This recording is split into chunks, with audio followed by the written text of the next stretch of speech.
आनंदपुर गांव में सोहन नाम का एक हलवाई रहता था। वह बहुत ही बढ़िया और स्वादिष्ट मिठाई बनाने के लिए जाना जाता था। इसकी वजह से उसकी दुकान पूरे गांव में बहुत मशहूर थी। पूरा गांव उसी की दुकान से मिठाई खरीदता था।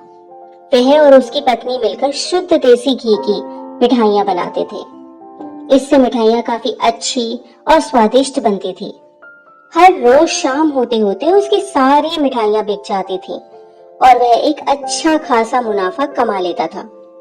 मिठाइयों से जैसे ही आमदनी बढ़ने लगी, सोहन के मन में और पैसा कमाने का लालच आने लग गया।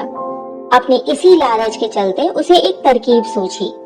वह शहर गया और वहां से एक दो चुंबक के टुकड़े ले आया। उन टुकड़ों को उसने अपने तराजू के नीचे लगा दिया। इसके बाद एक नया ग्राहक आया जिसने सोहन के पास से 1 किलो जलेबी खरीदी। इस बार तराजू में चुंबक लगाने की वजह से सोहन को अधिक मुनाफा हुआ।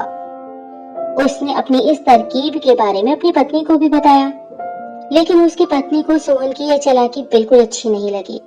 उसने सोहन को बहुत समझाया कि उसे अपने ग्राहकों के साथ इस तरह की धोखाधड़ी नहीं करनी चाहिए, लेकिन सोहन ने अपनी पत्नी की एक ना सुनी और वो हर रोज तराजू के नीचे चुंबक लगाकर अपने ग्राहकों को कम सामान देने लगा और धोखा देकर अधिक मुनाफा कमाने लगा। इससे सोहन को बहुत खुशी हुई। एक दिन सोहन की दुकान पर रवि नाम का एक नया लड़का आया। उसने सोहन से 2 किलो जलेबी खरीदी। सोहन ने उसे भी चुंबक लगे तराजू से जलेबियां तोलकर दे दी। रवि ने जैसे ही जलेबी उठाई तो उसे लगा कि जलेबी का वजन 2 किलो से कुछ कम है। उसने अपना शक दूर करने के लिए सोहन से दोबारा से जलेबियों को तोलने के लिए कहा। रवि की बात सुनकर सोहन चिढ़ गया। उसने कहा, मेरे पास इतना फालतू समय नहीं है कि बार बार तुम्हारी जलेबियों को तोलता रहूं। इतना कहकर उसने रवि को वहां से जाने के लिए कह दिया। सोहन मिठाई वाले की बात सुनने के बाद रवि जलेबी लेकर वहां से चला गया। वह एक दूसरी दुकान पर गया और वहां बैठे मिठाई वाले से अपनी जलेबी तोलने के लिए कहा। जब दूसरे दुकानदार ने उन जलेबियों को तोला तो जलेबी सिर्फ 1.5 किलो ही थी। अब उसका शक यकीन में बदल गया था। उसे पता चल गया था कि सोहन मिठाई वाले के तराजू में कुछ गड़बड़ है। अब उसने तराजू की गड़बड़ को सबके सामने लाने का निश्चय कर लिया था और उसके लिए वो खुद एक तराजू खरीद लाया और उसे ले जाकर सोहन मिठाई वाले की दुकान के पास ही रख दिया। फिर रवि अपने सभी गांव के लोगों को वहां पर इकट्ठा करने में लग गया। जैसे ही लोगों की थोड़ी भीड़ बढ़ने लगी तो उसने गांव के लोगों को कहा कि आज मैं आप सभी लोगों को एक जादू दिखाऊंगा। यह जादू देखने के लिए बस आप लोगों को सोहन मिठाई वाले से खरीदा गया सामान एक बार इस तराजू में तोलना होगा और आप देखेंगे कि कैसे सोहन मिठाई वाले के तराजू से तोली गई मिठाइयां इस दूसरे तराजू में आने पर अपने आप ही कम हो जाती हैं। कुछ देर बाद 1-2 लोग मिठाई लेकर रवि के पास पहुंचे तो उसने ऐसा करके भी दिखा दिया।